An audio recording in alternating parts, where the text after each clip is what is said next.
నమస్కారం. ఈరోజు మనం చూడబోతున్న అద్భుతమైన ఆలయం కాలభైరవుని ఆలయం. ఈ ఆలయం మన దేశంలో కాశీక్షేత్రం తర్వాత కాలభైరవ స్వామి ఆలయం రెండో అతిపెద్ద ఆలయంగా పేరుగాంచిన ఆలయం.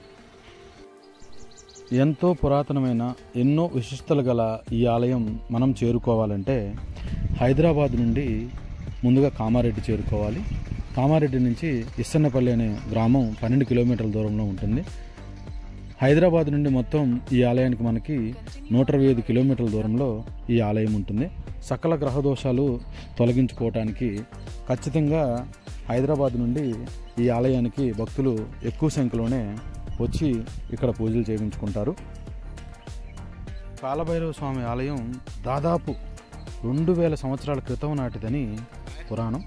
రామారెడ్డిపేటలోని శివాలయం రామాలయాల నిర్వహణ కోసం దోమకొండ సంస్థానాధీశులు రాసిచ్చిన అగ్రహారమే ఈ ఇస్సన్నపల్లి. ఈ గుడికి వెళ్ళే మార్గం కూడా చుట్టూ పచ్చటి పొలాలు, ప్రశాంతమైన వాతావరణం ఉంటుంది. ఇక్కడున్న గ్రామానికి 8 దిక్కుల అష్టభైరవులు ఉన్నారు. అష్టభైరవుల యొక్క ఆలయాలు కూడా ఉన్నాయి.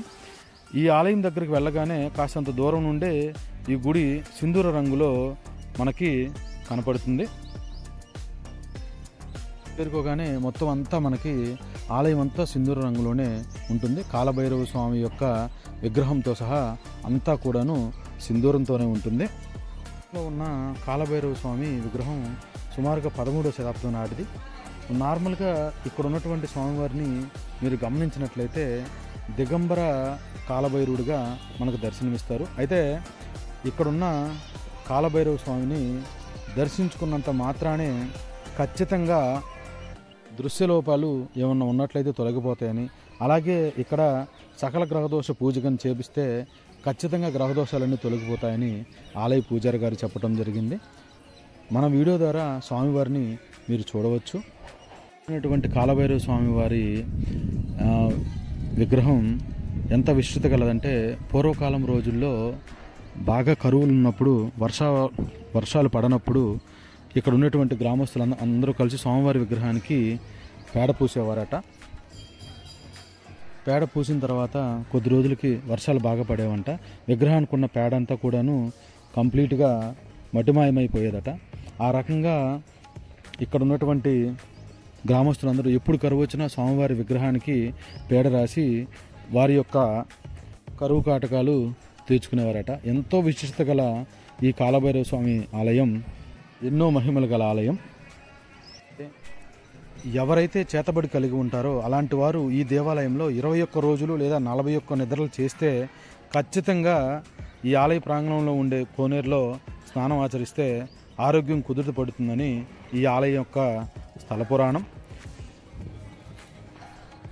శ్రీ కాలభైరవ స్వామివారి ఆలయం సంతాన భాగ్యం పొందడానికి, వివాహం మరియు ఉద్యోగ సమస్యలు ఉన్నవారు కూడా ఈ ఆలయాన్ని సందర్శించి నియమం చేస్తే ఖచ్చితంగా వారి కోరికలు తప్పక తీరుతాయని పురాణం. భక్తుల అనుగ్రహాన్ని, అతీంద్రమైన శక్తులను ప్రసాదించే కాలభైరవునికి గారెలతో మాల వేస్తే లేదా బెల్లం కొబ్బరి నైవేద్యంగా పెడితే ఖచ్చితంగా మీకు ఆయుష్ను ప్రసాదిస్తాడనేది కూడా పురాణం. ఎంతో విశాలమైన ప్రాంగణంలో ఈ ఆలయం ఉంటుంది. ఇక్కడికి వచ్చే భక్తులు నిద్ర చేయడానికై ఆలయం చుట్టుపక్కలే చాలా గదులు కూడా సత్రాలన్నీ కట్టించారు. అలాగే ఇస్సన్నపల్లిలో కొలువైనటువంటి ఈ కాలభైరవ స్వామి యొక్క ఆలయం మన తెలంగాణ రాష్ట్రం నుంచే కాకుండా పక్క రాష్ట్రాలైనటువంటి మహారాష్ట్ర నుంచి కూడా ఎక్కువ మంది భక్తులు ఇక్కడికి వస్తారు. ఎందుకంటే ఇండియాలోనే కాశీక్షేత్రం తర్వాత అతిపెద్ద కాలభైరవుని ఆలయం కాబట్టి. మీరు కూడా ఖచ్చితంగా కామారెడ్డి పట్టణం వచ్చినప్పుడు ఇస్సన్నపల్లిలోనే ఉన్నటువంటి శ్రీ కాలభైరవ స్వామివారి ఆలయాన్ని తప్పక దర్శించండి. ఈ వీడియో మీకు నచ్చిందని ఆశిస్తున్నాను.